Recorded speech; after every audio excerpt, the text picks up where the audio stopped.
Debilidades en la escritura de un artículo científico, caso estudiantes de comunicaciones, y tenemos a cargo a Bexy Perdón. Bexy, buenas tardes. Buenas tardes, Jacqueline. Listo. Bien, muchísimas. Bexy, ¿sí? ¿Me escuchas? Sí, sí te escucho, Bexy, te escucho claramente. Para compartir un poco sobre tu experiencia con los oyentes el día de hoy, nuestros asistentes, Bexy es doctora en Ciencias Humanas, es licenciada en Educación, asimismo es abogada, es investigadora acreditada en Perú y también en Venezuela. Está inscrita en el Registro Nacional de Investigadores en Ciencia y Tecnología, RENACIT, en la categoría MR1. Actualmente es docente e investigadora en la Universidad de Ciencias y Artes de América Latina. Es miembro también del Consejo Editorial y revisora de revistas científicas para distintos países. Ha sido conferencista y facilitadora de talleres en congresos científicos nacionales e internacionales. A su vez, Bexy ha publicado libros, capítulos y más de 60 artículos en revistas de diferentes índices de prestigio internacional. Ha sido también responsable principal y asociada en aproximadamente una decena de proyectos de investigación por fondos concursables y ha sido asesora de decenas de tesis de pregrado y posgrado. Bexy definitivamente cuenta con bastante experiencia. Te damos la bienvenida, Bexy. Este espacio es tuyo para que puedas ilustrarnos sobre tu experiencia, sobre el caso de estudiantes de comunicaciones relacionado al artículo científico. Muchísimas gracias, Jackie.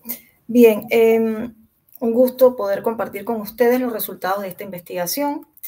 Y para respetar el tiempo, iniciamos rápidamente mostrándoles un esbozo de lo que va a ser el esquema de esta presentación.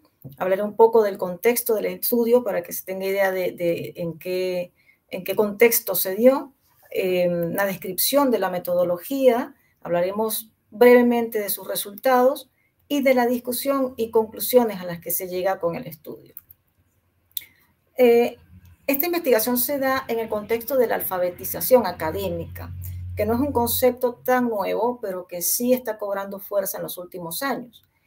Y nacemos desde la alfabetización académica, pero de la mirada de la escritura disciplinar como parte de la formación integral del profesional, es decir, la capacidad de consumir y producir géneros discursivos profesionales y académicos. Por ejemplo, en los géneros profesionales, en el caso de comunicaciones, vamos a tomar el ejemplo, una nota periodística. Y como género académico, el artículo de investigación. ¿Ok? Entonces, un profesional integral es capaz de tanto consumir como producir este tipo de géneros y esa es una de las premisas de la escritura o de la alfabetización académica desde la mirada disciplinar.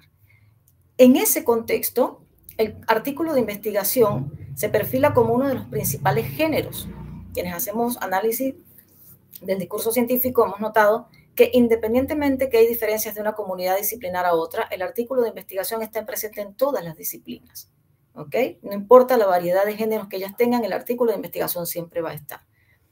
Ahora, en el tema de la lectura y escritura, que es tan necesario para alcanzar esa formación integral de la que hablamos en este contexto, vemos que Latinoamérica enfrenta una problemática, digamos, bastante seria por deficiencias que se vienen presentando a lo largo de la formación de nuestros estudiantes, incluso previo a que lleguen a nuestras universidades. No es un juicio de valor, es algo que está documentado en la literatura, ampliamente estudiado y que ha hecho que quienes trabajamos con la enseñanza de la investigación con fines de divulgación científica y quienes trabajan también o trabajamos con lo que es la enseñanza de la escritura académica, nos hayamos concentrado en la gran pregunta de con qué metodología podemos enseñar. Y dentro de ese contexto aparece este método de la enseñanza de la escritura basada en el género o Gender-Based Writing Approach, que sería el nombre original en inglés, que consiste en una serie trabajar desde la disciplina, desde el conocimiento de las prácticas sociodiscursivas de la disciplina, y que en la práctica, de manera muy sucinta y muy resumida, se lleva a cabo en 4 fases: la construcción o conocimiento del género, el modelado del texto, la construcción conjunta y la escritura independiente. De esta forma se ayuda al estudiante a desarrollar esas competencias. Ahora, en este contexto, las investigaciones, en el contexto que nos ocupa, las investigaciones hemos encontrado que se han investigado diferentes géneros relacionados con las dificultades o los errores que los estudiantes presentan. Ensayos, proyectos de graduación, tesis, tesinas, reseñas, artículos de investigación. Hay literatura al respecto y algunos autores han abordado lo que son errores, pero por ejemplo, en el área de derecho, en el caso de Carrera y Corral, en estudiantes de diferentes disciplinas y abordó también lo que eran estudiantes de pregrado, posgrado, estudiantes universitarios. Y recientemente hicimos también un estudio en el que pudimos analizar errores en tesis escritas por estudiantes de pregrado y posgrado en el contexto peruano para ver un poco qué dificultades están encontrando estos estudiantes para elaborar sus textos escritos. Pero no encontramos ningún artículo, ningún estudio que se concentrara en la disciplina de comunicaciones o las disciplinas de comunicaciones, en el área de comunicación. Y por lo tanto se planteó este estudio de analizar estos errores que los estudiantes puedan estar cometiendo al escribir un artículo de investigación en comunicación. Dos preguntas que guiaron: cuáles son los errores que cometen y cuáles son las percepciones de ellos como sujetos activos acerca de la fuente de esos errores. Esto, la idea es que nos permita insumo para nosotros poder generar políticas educativas mucho más eficientes, que es una de las premisas de nuestra institución. La investigación debe estar vinculada con lo que hacemos y debe estar vinculada con la resolución de problemas reales de nuestra sociedad y, por supuesto, de nuestros estudiantes. Fue un estudio mixto, con preponderancia equilibrada, y en un curso de enseñanza basada en el género discursivo, para aclarar el término. Participaron estudiantes de segundo y tercer semestre que estaban escribiendo un artículo de investigación que debía cumplir los requisitos mínimos para poder ser enviado a una revista indexada. Y se hicieron 46 entrevistas, en este caso, a los autores de estos artículos, ¿ok? Por lo tanto, nuestro corpus fueron los 46 artículos que se escribían y se analizaron según 3 criterios principales: la estructura retórica, para ver si ellos realmente construyen el género; el uso de la lengua, es decir, basados en gramática, ortografía, mayúsculas, puntuación; y las citas y referencias. ¿De dónde salieron estas categorías? De una extensiva revisión de literatura que nos provee que estos son los aspectos que generalmente se van a analizar, llamados de fondo y forma, cuando se estudian errores en escritura académica disciplinar. Como marco para la estructura retórica, construcción del artículo, se tuvo la estructura que presenta Perdomo 2021. Cabe destacar que hasta ahora, hasta el momento que se publica este artículo, era la única aproximación que hay desde el punto de vista del análisis retórico discursivo al artículo de investigación en comunicaciones. ¿Para qué análisis se utilizaron? Para la estructura retórica, el análisis cualitativo, como se hace en los análisis de género discursivo. Para las otras dos categorías, uso de la lengua y cita de referencia, se tomó como marco el estilo APA, ya que este tiene un compendio tanto de exigencias en cuanto a la lengua española como a citas y referencias. Rápidamente con los resultados, para respetar el tiempo de los presentados, de los demás ponentes, vemos que hubo espacios o, digamos, movimientos del artículo en los que no había errores, pero hubo otros en los que los errores eran más comunes. Y si observamos acá, la mayor cantidad de errores se concentró en la presentación de resultados, específicamente en cuanto a la presentación de tablas y figuras, de acuerdo a lo que exigen las normas APA y que le exigían las revistas a los estudiantes dentro de sus políticas pedían normas APA. Otro de los, digamos, de los espacios del artículo, de las secciones del artículo en los que encontramos también errores, era en cuanto a llenar el vacío, que es uno de los movimientos de la introducción, decirle a la audiencia cómo se va a llenar ese vacío que había en la literatura. En cuanto a uso de la lengua, encontramos que la omisión o uso inapropiado de signos de puntuación fue, digamos, el error que más se cometía. El rango era entre 12 y 85, es decir, el artículo que tuvo menos errores tuvo 12 y el que tuvo máximo tuvo 85. Igual para efectos de sintaxis, cohesión y coherencia, hubo una presencia entre 3 y 22 errores por el rango por artículos, y también el uso de mayúsculas iba de 3 a 15. Encontramos que en línea general la ortografía podía estar entre 0 y 14. Acá tenemos algunos extractos de los textos que los estudiantes escribían, y podemos ver que, por ejemplo, en lugar de un punto y seguido para separar dos oraciones, que son dos ideas completas con sentido en sí misma, ellos utilizaban, por ejemplo, comas o puntos y comas. Entonces había un uso, digamos, que no era el apropiado de los signos de puntuación. Y en otros casos también había omisión de estos signos, como vemos en este ejemplo, en el que después del conector ellos no hacen el uso de la coma como corresponde. En cuanto a citas y referencias, también había un porcentaje, digamos, del 94%, el máximo porcentaje en errores de referencia. De hecho, presentaban más errores al presentar las referencias que las citas dentro del texto, y veíamos que dentro de los tipos de errores que cometen cuando citan es, por ejemplo, escribir los dos apellidos o apellidos nombres de los autores, no escribir, por ejemplo, la lista completa de los autores cuando deberían utilizar la forma abreviada que maneja APA-CETI. En las entrevistas, para ver por qué los estudiantes consideraban que estaban estos errores sucediendo, ellos decían que no se daban cuenta que los cometían, pero reconocían que tienen debilidades en cuanto al uso de la lengua. Sentían que no tenían la suficiente preparación para redactar en lo que es el discurso académico científico. Y todos indicaron que seguir la estructura retórica era fácil, es decir, que trabajar con esta metodología de ser provistos del género y la estructura retórica que iban a trabajar les ayudaba mucho y les permitía, pues, de alguna manera concentrarse más en el uso de la lengua. ¿Qué significa esto que encontramos?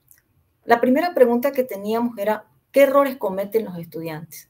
Y los principales que encontramos fueron los relacionados con el uso de la lengua, específicamente los relacionados con los signos de puntuación, que afectan directamente la cohesión y coherencia del texto, su legibilidad. Este es un hallazgo que ha sido similar en contextos latinoamericanos e incluso en otros contextos, por ejemplo, en el contexto europeo y en el contexto asiático. Pero que utilizan, digamos, nuestro mismo sistema de grafía. También la ortografía y las mayúsculas, que ha sido notado como uno de los problemas principales. ¿Qué implicaciones tiene esto?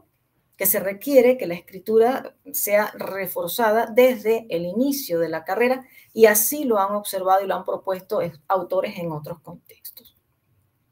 En cuanto a los errores relacionados con uso de las normas, en este caso APA, también ha sido reportado previamente en la literatura, y esto tiene una implicación bien interesante. Hace poco hicimos un estudio, publicamos un estudio el año pasado, relacionado con el análisis de las políticas editoriales de las revistas en comunicación, y notamos que los sistemas de referencia más usados en este contexto son APA, Harvard y Chicago. Entonces, la sugerencia, la implicación es que se deba trabajar en función de estos sistemas de referencia que trabajan las revistas a los que los chicos estarían enviando sus artículos, pero incluir tanto el dominio manual como el uso de gestores automatizados que le permitan al estudiante facilitar la comprensión y ejecución del uso de las normas. En cuanto a las percepciones de los estudiantes, y es una parte muy importante porque como docente nos permite saber cómo apoyar, ellos aseguraban que tenían poco tiempo para dedicarle a la escritura. Al analizar este resultado, se encuentra en la literatura, por ejemplo, lo que han planteado Corrales Reyes, Dorta Contreras, de que las universidades latinoamericanas dedican muchas horas académicas y poco tiempo para que el estudiante pueda practicar ciertas habilidades de escritura y de investigación. No les queda el tiempo que requieren estas actividades, y menos sabiendo que la escritura es un proceso recursivo y de creación. También puede ser explicado este fenómeno y este sentir de los estudiantes en que, como han planteado Romero y Álvarez, es necesario que el número de borradores sea mayor. No es suficiente revisar un borrador, y volvemos a insistir, es que el proceso de escritura es un proceso de recursividad. Y otra de las percepciones de los estudiantes era que tienen poca formación en escritura académico-disciplinar. específicamente de cómo se escribe la disciplina y para divulgar todos esos, o sea, para servir de base y representar las bases epistemológicas de su comunidad. Al respecto, también se han encontrado situaciones similares en la literatura y también los estudiantes claman por el hecho de que hay poca formación en citas y referencias. Solo se les pide APA y se les da el manual, pero realmente no sienten que son acompañados en el proceso de aprender. ¿Qué implicaciones tiene para nosotros como docentes?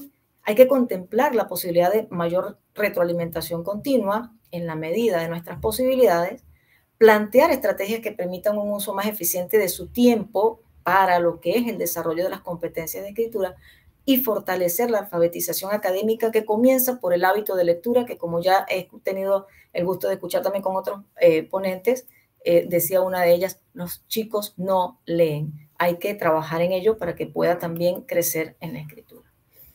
Limitaciones de la investigación definitivamente necesarios para ver hacia dónde vamos ahora. Se trabajó con estudiantes de comunicaciones de un solo país. Entonces, es necesario hacer estudios comparativos de diferentes países latinoamericanos que comparten, digamos, bastantes similitudes y entre países latinoamericanos y otro contexto. ¿Qué nos permitiría esto? Ver patrones y ver si hay esta existencia de patrones que nos permitan generar políticas o estrategias también didácticas que sean particulares y obedezcan a estas necesidades particulares de nuestros estudiantes. O tomar propuestas extranjeras, si no existiera un patrón, digamos, que singularice al estudiante latinoamericano y que tenga, digamos, los mismos problemas realmente que presentan otros, tomar estas propuestas que se han dado en otras latitudes para ayudar a nuestros estudiantes a superar estas dificultades. Además, una limitante que tuve en este trabajo es que los artículos de investigación eran escritos en grupos.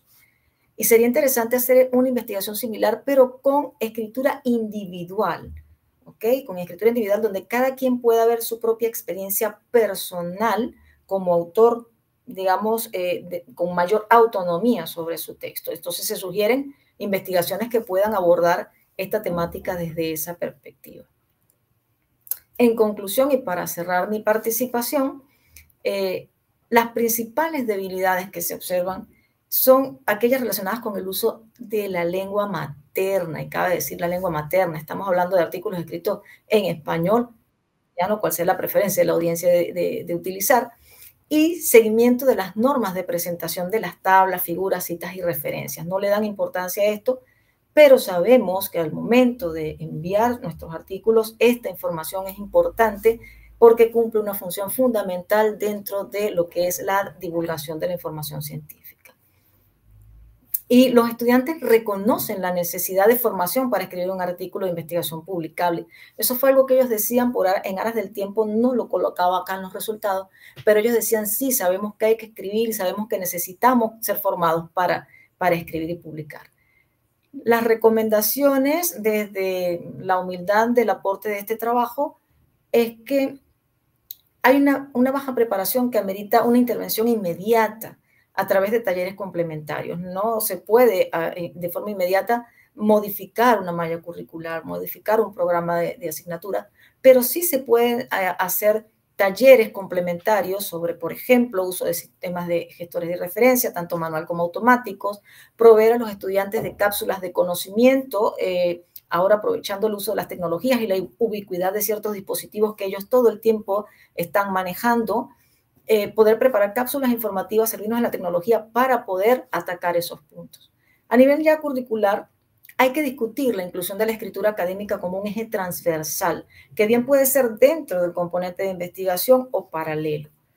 La escasa presencia de errores en la estructura retórica fue un hallazgo importante porque esto nos permite, al igual que se ha hecho en otros estudios y en otros contextos que han estudiado la efectividad del método de la enseñanza basada en el género, sugerir y proponer a los docentes de investigación que incorporen esta modalidad en la enseñanza de la investigación con propósito de publicación, porque es beneficioso para los estudiantes. Sin más que decirles, comparto acá un poco la evidencia de algunas de las referencias que se han citado dentro de este texto y agradecer su atención a esta presentación. Y espero, profesora Alicia, no haber excedido del tiempo.